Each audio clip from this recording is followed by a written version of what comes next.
भारत, जो विश्व की 1/4 से अधिक सहकारी समितियों का घर है, जहां सहकारिता न केवल संपूर्ण अर्थव्यवस्था को सशक्त कर रही है, बल्कि ग्रामीण भारत की वो मजबूत नींव भी है जो रोजगार में वृद्धि और सामाजिक सशक्तिकरण के साथ आत्मनिर्भरता को बढ़ावा दे रही है। सहकारिता क्षेत्र को सशक्त और संगठित करने की दिशा में नई सहकारिता नीति 2025 तैयार की गई है। यह नीति माननीय प्रधानमंत्री श्री नरेंद्र मोदी जी की सहकार से समृद्धि की परिकल्पना और माननीय गृह एवं सहकारिता मंत्री श्री अमित शाह जी के मार्गदर्शन का प्रतिबिंब है।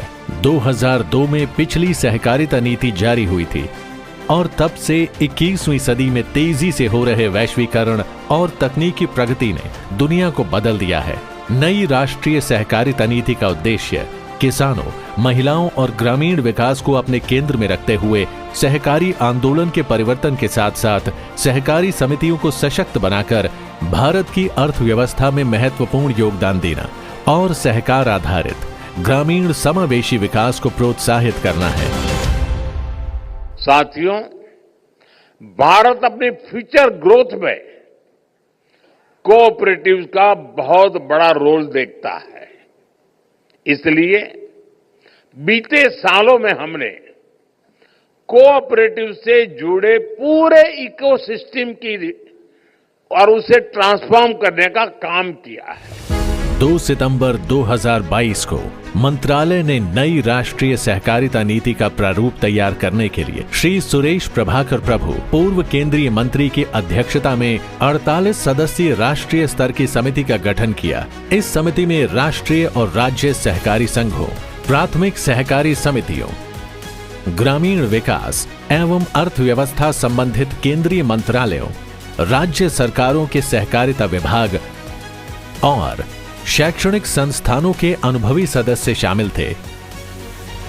नई राष्ट्रीय सहकारिता नीति 2047 तक भारत को आत्मनिर्भर और विकसित राष्ट्र बनाने के सामूहिक लक्ष्य में योगदान देने की परिकल्पना करती है। इसका उद्देश्य सहकारी समितियों को पारदर्शी, पेशेवर और तकनीकी रूप से सक्षम आर्थिक इकाइयों में परिवर्तित करना है।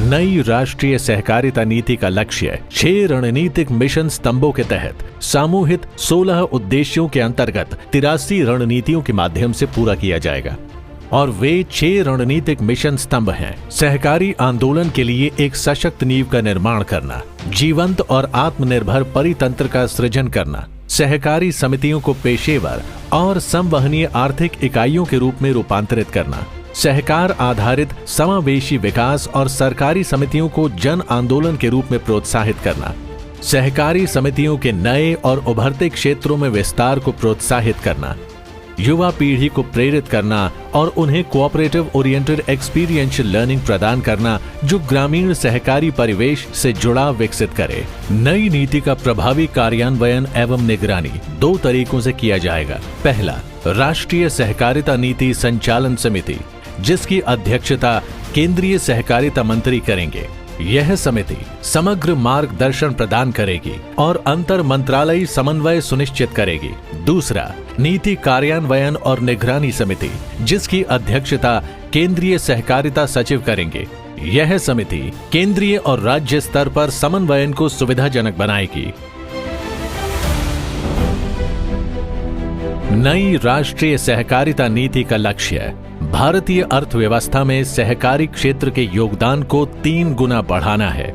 इस नीति के तहत 50 करोड़ लोगों को सहकारिता से जोड़ने के साथ सहकारी संस्थान की संख्या में 30% की वृद्धि, सहकारी बैंकों से जुड़े सदस्यों की संख्या में 2.5 गुना तक की बढ़ोतरी, समयबद्ध और सार्वभौमिक तरीके से सहकारी सिद्धांतों और मूल्यों पर आधारित सदस्यों की शिक्षा के लिए प्रयास के साथ ही साथ युवाओं, महिलाओं और कमजोर वर्गों की भागीदारी को बढ़ावा देने का संकल्प लिया गया है। नई राष्ट्रीय सहकारिता नीति 2025 ग्रामीण भारत में रोजगार और आजीविका के अवसर सृजित कर सदस्यों की आय बढ़ाने, हर पंचायत में एक बहुउद्देशीय प्राथमिक सहकारी समिति और हर एक जिले में कम से कम एक आदर्श सहकारी गांव की स्थापना सुनिश्चित करने पर बल देता है। सहकारिता की भावना से प्रेरित ये यात्रा न केवल सहकारी समितियों को नई ऊंचाइयों तक ले जाएगी, बल्कि हर क्षेत्र, हर गांव और हर व्यक्ति के समग्र विकास का मार्ग भी प्रशस्त करेगी। सहकार से समृद्धि, राष्ट्र के विकास में वृद्धि